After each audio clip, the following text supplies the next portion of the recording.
So smoldering myeloma is such a heterogeneous disease. There are 2 people who would have the smoldering myeloma diagnosis because they have more than 10% cancer cells in their bone marrow. And again, I usually say this is such a arbitrary number, yet we dichotomize patients saying they're not MGUS, they're smoldering myeloma, just based on a plasma cell percentage in their bone marrow, knowing that the bone marrow is patchy and it may not be extremely accurate.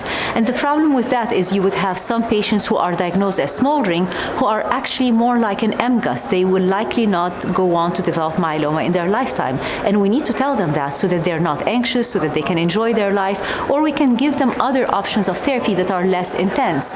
Then there are people who are likely marching towards myeloma, the high-risk smoldering myeloma patients who we want to intercept early before they get the end organ damage. And really differentiating those, you can do it, of course, at the clinical level with the dynamic model of Pangea and others.